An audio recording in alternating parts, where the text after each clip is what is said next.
Grade 6 की IB board की learning में हिस्ट्री सब्जेक्ट के अंदर आज हम सीखेंगे ways of knowing how do historians learn about history. Historians मतलब जिन्होंने हिस्ट्री की स्टडी की है, उन्होंने किस तरीके से हिस्ट्री की स्टडी की है। तो फर्स्ट है प्राइमरी सोर्सेज एंड सेकंड है secondary sources. Primary sources are immediate, first-hand accounts of a topic from people who had a direct connection with it. Primary sources can include. So primary sources क्या होते हैं? वो first hand information होती है जो कि हमें उन्हीं लोगों से मिलती है जो वहाँ पे ऑलरेडी है, उस हिस्ट्री के अंदर उन्होंने वो पल जिया है, मतलब बेसिकली। तो जैसे कि अगर मैं सिंपल सी भाषा में बोलूँ तो ऑटोबायोग्राफी। बायोग्राफी और ऑटोबायोग्राफी में ये डिफरेंस होता है कि जो ऑटोबायोग्राफी है वो खुद आदमी लिखता है, तो वो उस टाइम पे वहाँ पे मौजूद था, उसने सब कुछ देखा है, तो हम इसे बोलेंगे first hand accounts of A topic कि उस आदमी ने खुद वहाँ पे उसका डायरेक्ट कनेक्शन था।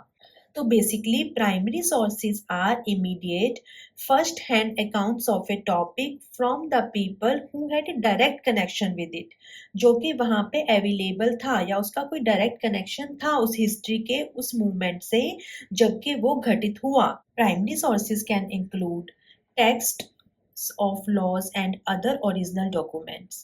Primary sources can include newspaper reports by reporters who witnessed an event or who caught people who did. So basically ऐसे रिपोर्ट न्यूज़पेपर की रिपोर्ट्स या रिपोर्टर्स जो वहाँ पे थे उस टाइम पे, समझे, या फिर who caught people who did, या फिर उन्होंने उन लोगों से इंफॉर्मेशन ली जो वहाँ पे उस टाइम पे अवेलेबल थे। स्पीचेस, उस टाइम की जो स्पीचेस थी, या डायरीज, डायरीज भी वही आदमी, डायरी आदमी खुद अपनी लिखता है। Letters, interviews, what the people involve said और रोट, जो लोग हिस्ट्री के उस मोमेंट पे वहाँ पे अवेलेबल थे, उन्होंने क्या लिखा और उन्होंने क्या बोला। Original research, data sets, survey data such as census और इकोनॉमिक स्टेटिस्टिक्स। फोटोग्राफ्स, फोटोग्राफ तो उसी मोमेंट की होगी ना। वीडियो और audio that capture an event, जिसने उस ऑडियो वीडियो और फोटोग्राफ भी ऐसी जो एआई या एडिटिंग नहीं होती, जो कि उस इवेंट की है। रॉ डेटा, उसके अलावा रॉ डेटा। उसके अलावा अब क्या है, सेकेंडरी सोर्सेज। सेकेंडरी सोर्सेज में क्या होता है? Secondary sources are one step removed from primary sources. Though they often quote or otherwise use primary sources, they can cover the same topic but add a layer of interpretation and analysis. Secondary sources can include. So basically जो secondary sources है उसमें क्या होता है, वो भी primary sources को use करके ही बनते हैं, लेकिन उसके अंदर एक लेयर ऐड हो जाती है इंटरप्रिटेशन की और एनालिसिस की। कि सेकेंडरी सोर्सेज में क्या होता है कि लोग अपनी खुद की एक इंटरप्रिटेशन डाल देते हैं, अपना खुद का एक एनालिसिस होता है वो डाल देते हैं। जैसे कि अगर हम सिंपल सी भाषा के अंदर बोलें तो हमारे जो संस्कृत के वेद हैं या हमारे उपनिषद हैं, तो अगर किसी को वो नहीं आती है तो फिर वही जब उसको हिंदी में ट्रांसलेट किया गया तो फिर लोगों ने अपना इंटरप्रिटेशन और अपना एनालिसिस करके उसको एज इट इज नहीं लिखा गया, उसको अपना सेकेंडरी सोर्सेज बना दिए कि उन्होंने खुद अपना इंटरप्रिटेशन और अपना एनालिसिस करके कुछ कुछ उसके अंदर लिख दिया। तो जो ओरिजिनल डॉक्यूमेंट्स हैं, ओरिजिनल वेदा हैं, वो ही प्राइमरी सोर्सेज हैं। जो ऐसे इंटरप्रिटेशन और एनालिसिस करके जो आदमी लिखते हैं करते हैं, वो सारे सेकेंडरी सोर्सेज के अंदर आते हैं। So basically we can say that secondary sources also use primary sources but add a layer of interpretation and analysis. So basically secondary sources क्या होते हैं? Most books about a topic, जो books होती हैं, है ना, जैसे मैंने वेदा के बारे में आपको बताया, वैसे ही कोई भी बुक है किसी टॉपिक के बारे में, वो हर जो राइटर जो लिख रहा है उसका खुद का इंटरप्रिटेशन और एनालिसिस उसमें होगा ही।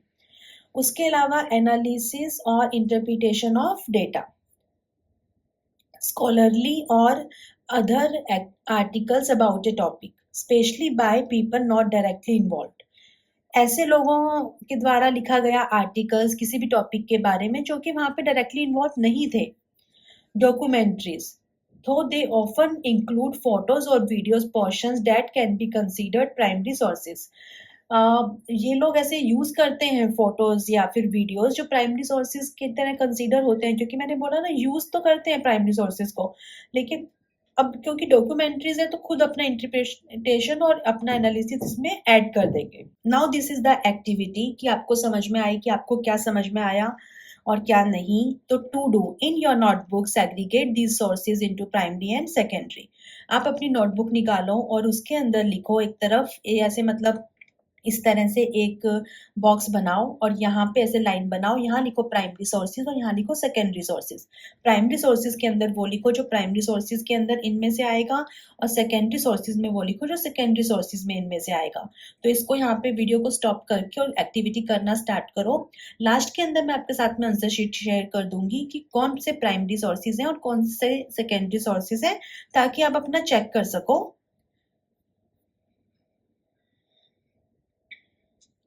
जैसे कि मैं एक बार पढ़ देती हूँ आपके लिए.